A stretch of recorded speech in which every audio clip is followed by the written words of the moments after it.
Hello, this is Joe of Schmelson Illustration. My favorite color is purple and I enjoy creating art.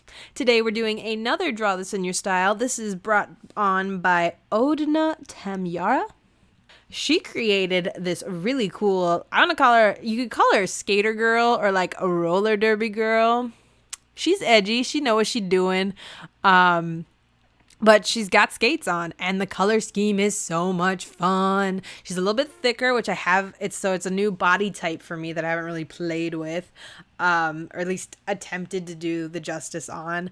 I had a lot of fun with this pose too, because I really wanted something dynamic. I mean, she's a roller derby girl or she's got skates on. She's got to be doing something. It's not just to stand there and look pretty, though that is what the reference is for. And it looks great, of course. And it's a great way to show off everything that the character is wearing and what they look like and the different things that they're holding on to and whatnot. But I was really excited to do a fun dynamic pose for this. I did kind of copy, or I kind of fell into another color scheme or a similar color scheme theme. Maybe it's same color theme as my last Draw This in Your Style, which has the darker skin and the lighter hair. But it's so fun. I love how dynamic that is. Or like when you have a really pale character with the black hair. Like I think that's lots of fun. And I mean pink hair that has a variation to it or like the gradation to it. I think that looks so cute. And the primary colors in the pastel form but like doesn't look like Easter. I think it turned out great. I think this is an amazing character design, and I'm so glad I stumbled upon it. I've realized that because I've drawn feet in this one and the Draw This in Your Style before, Elzooks_arts, Draw This in Your Style, and I found that I really oversimplify feet. Like if I like drawing like bare feet, but shoes and whatnot, I don't put a lot of effort into. Like maybe if I had a reference, I'd be able to throw in more detail, but I haven't done them enough to do it without a reference, specifically to add those extra details, to go a lot more into drawing the laces and whatnot. I'm very okay with just the straight lines to give the illusion of a lace instead of an actual lace. And on this drawing, I did the one layer for line art again, which bites me in the butt later when I start coloring the skates because I didn't erase. I have to like erase in between my line art instead of like just underneath like a smart human being.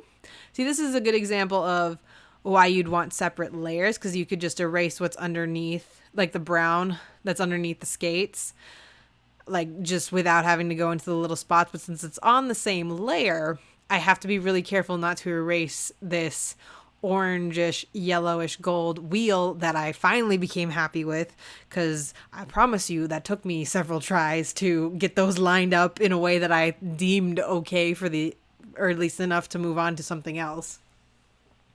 So I refused to erase the wheel to make sure to get rid of the brown that's underneath it. That's not actually underneath it because I didn't create a second layer. Okay, I'm over my rant on that. Again, color scheme was a lot of fun on this one. I also really loved the skin tone with the line art color that I chose.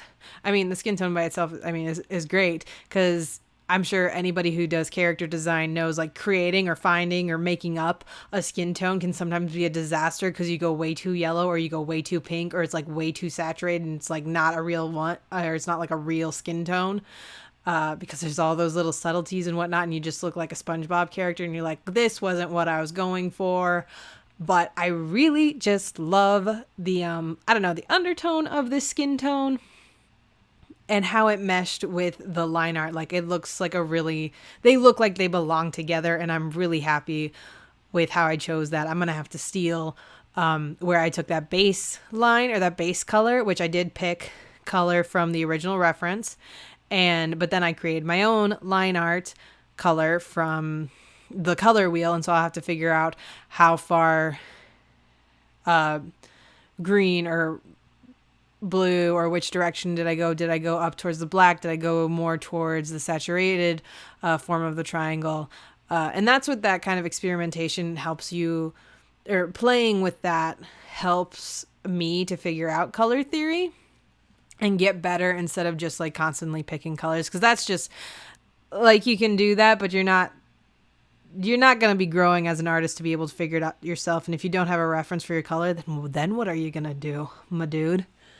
You're going to be lost. So taking the colors, even from somebody else's piece, and just doing like a color study. I've seen plenty of people do that. I mean, you wouldn't sell something that's a copied color study or anything. But to figure out the base color of like a skin tone, and then figuring out, and then picking the color from the blush or from the shadow, and see where they move. The color moves from the base skin tone.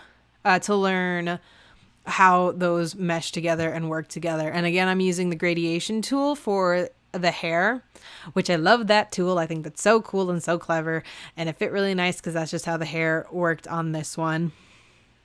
Instead of adding in a whole bunch of details and getting lost in the individual strands of hair, because that just gets too busy, and I botch that every single time I try to do that. So I'm trying to go oversimplified to then learn the basics, so then I can make it a little bit more complicated later on.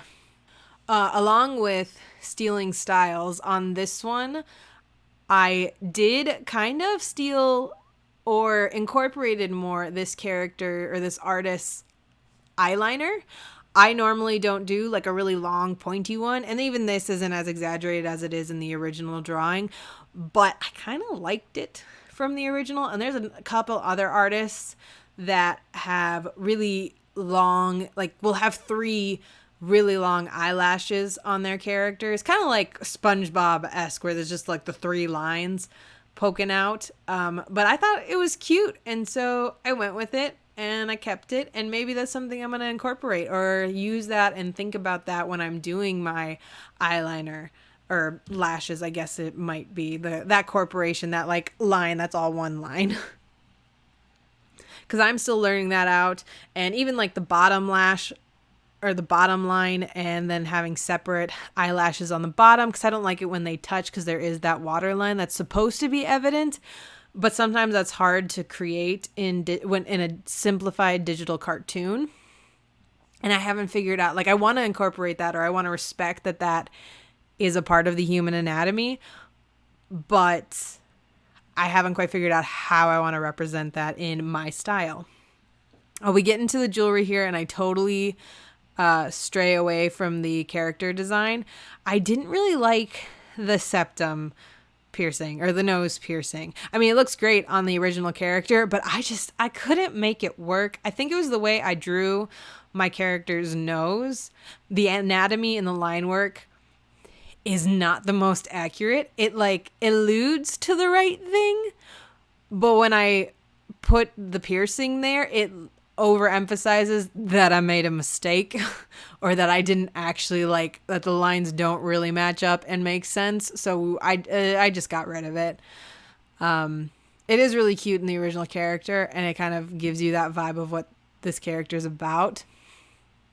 But the nose ring did not make it onto my drawing or my illustration, and I'm okay with that. I'm really happy with how the rest of this turned out, my line work and the anatomy and everything, especially like the knees or the little line that's in the armpit, or just the musculature of, or how the anatomy folds and all those little lines. I get really excited about that type of thing, and I'm really happy with how this turned out. I did have fun with the shading on this one. Normally I use more of like a blue or a purple, just something more cool tone for the shadow. Really, I do change the color based on whatever the color scheme is of my illustration at the time. Just because I know that it can, like if I'm drawing a warm or a illustration that's mostly warm colors, it makes sense to do mostly warm, or you use a warm color for the shadow. And so this is my first time using a red kind of, it's more maroon and it's still got a very cool tone. Like it's a cool tone of reds, as far as reds go. It's a very like berry, but it was kind of fun to see how much I can vary the shadow color and still make it make sense with the character and on all these different colors, and to still have it be cohesive. Again, I'm using big poofy shapes for the hair, not going into a lot of detail because I haven't figured out how that works without totally overdoing it. But I'm still very happy with how this turned out. The hair kind of looks like Lopunny. I don't know if that's how you pronounce that. Lopunny? I think it's Lopunny from Pokemon. Oh, this is when I get into the tattoo. This was fun because I didn't sketch this out in the original sketch, which if you hadn't noticed, I sketch on pencil instead of sketching it digitally. But I did have a lot of fun with this tattoo. I do kind of wish I had made the line art a little bit darker or a different color than the skin line art, just because, I mean, it's supposed to stand out more. It's a tattoo. But in the end, it fits well. It's not like it doesn't stand out, which means it's not like wrong or it doesn't look bad. I think it still fits in with the character, and I like how it turned out. We're getting to the end here. Had to play with, since the color scheme is primary colors but very muted, I had to figure out what I wanted for the background. I ended up going with the yellow. But yeah, I'm really happy with how this turned out. I think, yeah, this character design was super cool. I'm so glad I stumbled upon Odnatamyara's Draw This in Your Style challenge. Thanks everybody for watching my video here.